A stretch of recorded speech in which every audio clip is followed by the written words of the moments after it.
So what do all these numbers mean for Goldman? That stock closing higher today ahead of its Q2 results tomorrow. Joining us now is CFRA Director of Equity Research, Ken Leon. Ken, some of the bank CEOs saying investment banking has bottomed maybe, but you downgraded Goldman to a hold. Not enough of an upswing on the horizon for Goldman?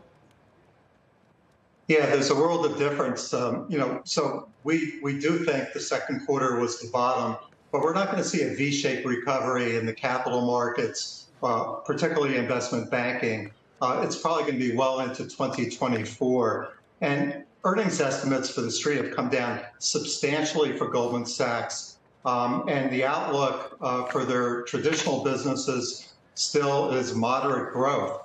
It's going to be really hard to really put in a quarter where they're firing on all cylinders in 2023. And of course, tomorrow, David Solomon's going to be under the spotlight in terms of whether we see some significant write-offs of the diversification into Green Sky, Marcus, and their whole consumer strategy, which has been noted to be pulled back.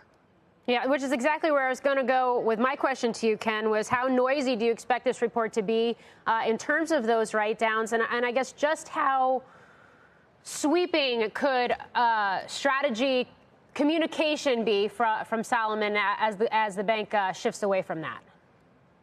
Well, you even go back earlier this year to Investor Day. So they kind of laid out all the pluses and minuses. But what the investors are looking at is essentially Goldman Sachs with a core business over the last couple of years, which is strong and should gain wallet share, like Morgan Stanley, on a global basis over the next 12 to 18 months. But it's the what if. The what if for a smart investor is, how do you get the stock up or a higher multiple when they haven't diversified into the right areas or extended investment and wealth management as Morgan Stanley did? So it's going to be a really tough narrative to explain, but they got to put the diversification behind them before investors look cleanly at the outlook for Goldman Sachs. How long is that going to take? What do you need to hear to be convinced?